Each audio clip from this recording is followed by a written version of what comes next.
E nessa reforma da Previdência, as pessoas têm cada vez, isso é um efeito das redes sociais, lido mais aquilo que já acreditam, têm reforçado cada vez mais uma ideia pré-concebida que lhes foi dada, e isso está quase que inviabilizando o debate.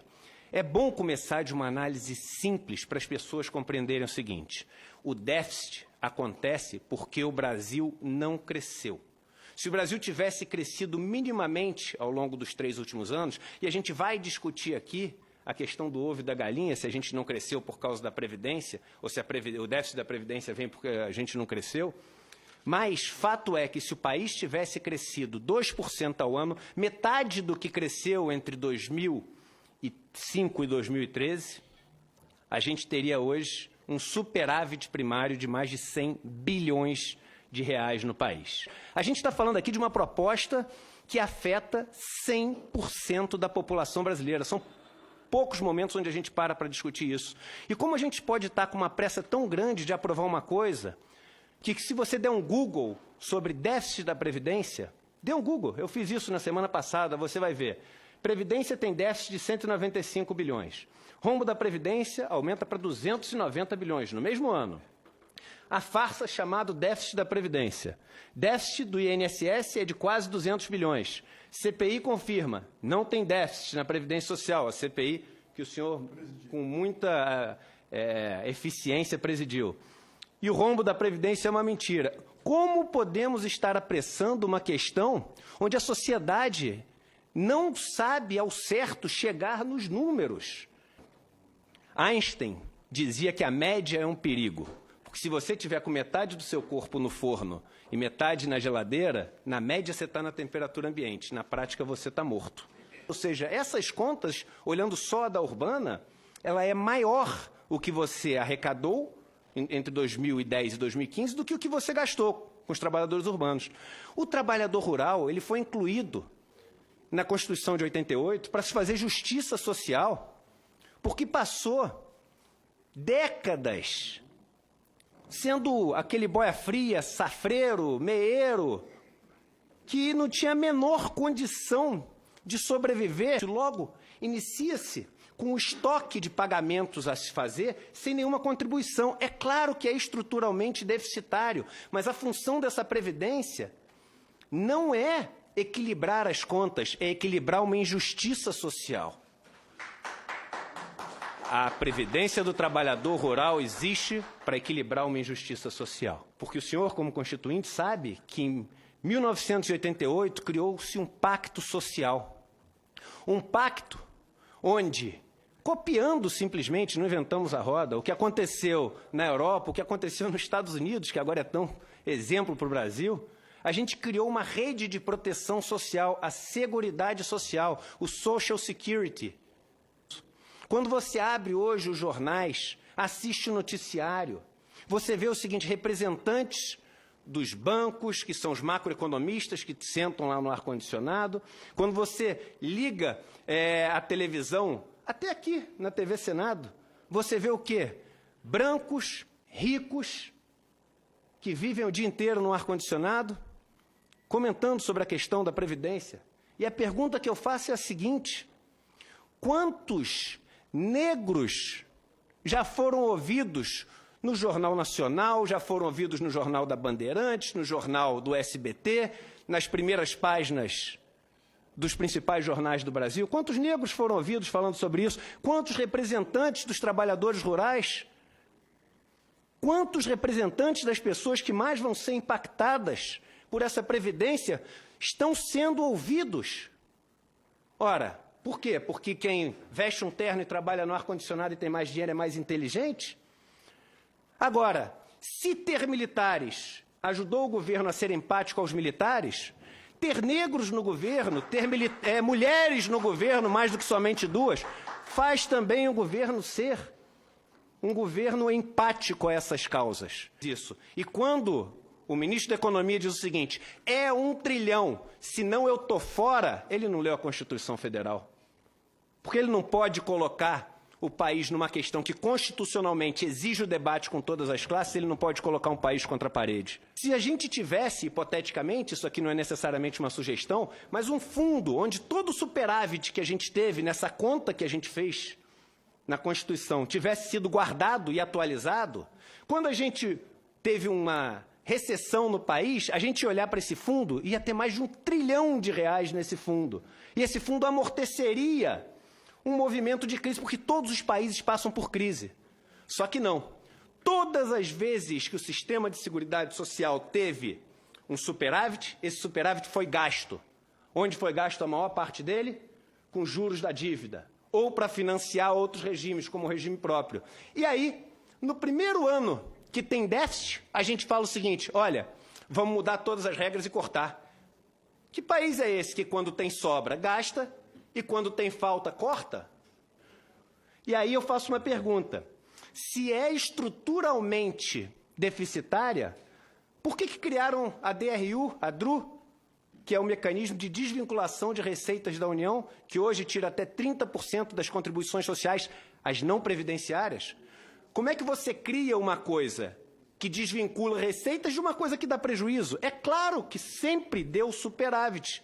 E é onde estão aqueles privilégios que os jornais adoram falar, do sujeito que se aposentou com 30 mil, 40 mil. E aí um ponto interessante, essa injustiça já foi corrigida em 2013, porque desde 2013 o servidor público não pode se aposentar com valor acima do teto, aquele que entrou no sistema depois de 2013. Estão colocando a população com ódio do servidor público. E é muito paradoxal ter um governo que fala que tem que ser patriota, nós temos no Brasil que ser patriota, nós temos que no Brasil cantar o hino todos os dias, mas temos que odiar aqueles que representam a nação, porque nação é o grupo, o Estado é a pessoa jurídica que representa esse grupo. Como é que a gente vai ter ódio daqueles que nos representam? Isso é um gráfico, senador Paulo Paim, do World Inequality Report, a maior instituição do mundo, com dezenas de milhares de funcionários e colaboradores no mundo inteiro que estuda desigualdade.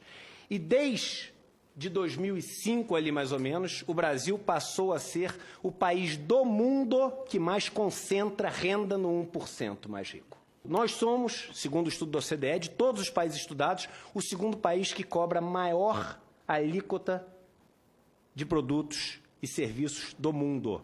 E esses são os impostos que impactam os pobres. Por quê? Porque tudo que o pobre ganha, ele gasta. Tudo que o pobre ganha, vira bens e serviços. Aí já uma informação muito útil para todo mundo. Todo o dinheiro da Previdência Social que é pago no RGPS ninguém ganha mais do que o teto lá de 5 mil e poucos reais, ninguém ganha mais. Todo esse dinheiro, imediatamente depois que é ganho, ele é gasto. Metade desse dinheiro, portanto, volta automaticamente para o governo como impostos. Se você somar o que volta para o governo como impostos daquilo que é pago pelo RGPS, imediatamente ele também vira superavitário em qualquer situação e muito superavitário.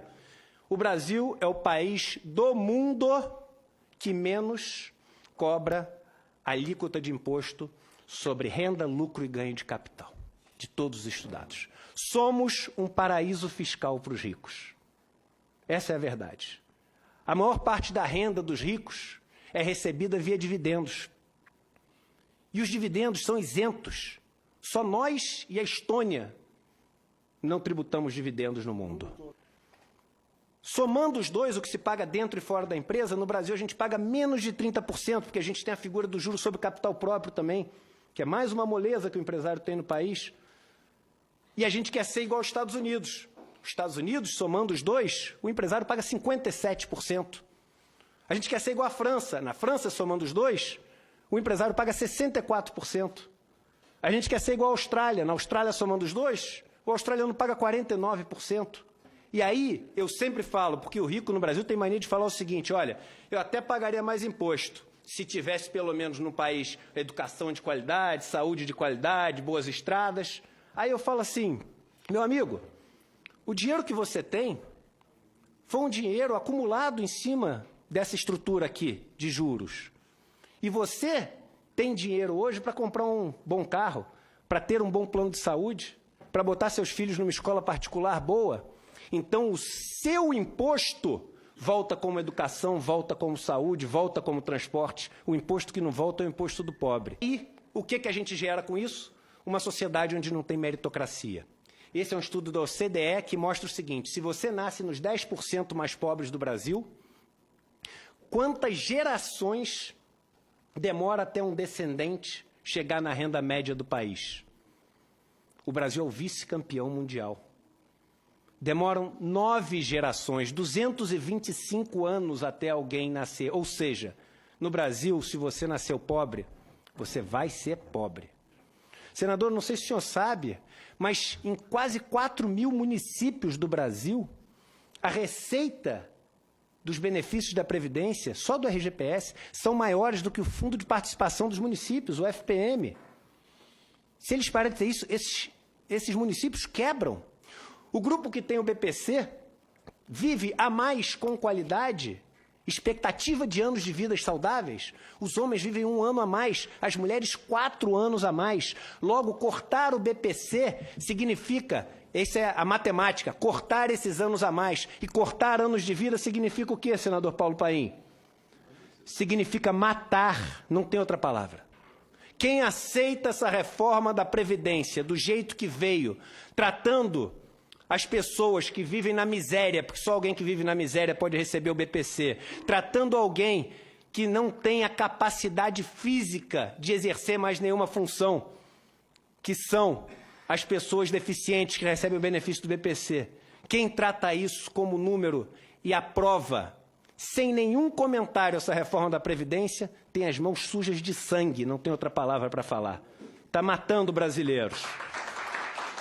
Portanto, eu e o estudo, eu tenho aqui o estudo, não vou ler o último parágrafo, porque sei que já passei do meu tempo. O estudo é muito claro e eu posso afirmar com toda certeza: a reforma da Previdência proposta pelo novo governo é racista. Só existe um país que cresceu muito mais que o Chile ao longo dos últimos 10 anos na América Latina. O senhor sabe qual foi? Foi a Bolívia. Você sabe o que a Bolívia fez em 2010? Ela aprovou uma lei reestatizando a Previdência Social que tinha sido privatizada, fazendo a idade mínima cair de 65 anos para 58 anos, fazendo com que as mulheres tivessem o direito de se aposentar 1 ano a menos para cada filho que tivessem, limitado a 3 filhos, fazendo com que os operários das minas pudessem diminuir a idade mínima de aposentadoria em 1 ano para cada 2 anos trabalhados. E sabe o que aconteceu com a Bolívia durante esse tempo? Que caos, né? Quebrou. Se fez isso, que é o contrário do que a gente está fazendo, quebrou. Pois bem, se nos últimos 10 anos o Chile cresceu 34% o seu PIB, a Bolívia cresceu 62% o seu PIB, foi o país que mais cresceu na América Latina, distribuindo riqueza.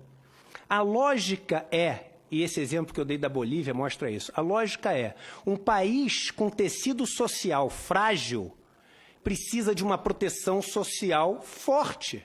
Quando, hoje em dia, um banco vai quebrar, ele recorre a quem? Ao Estado.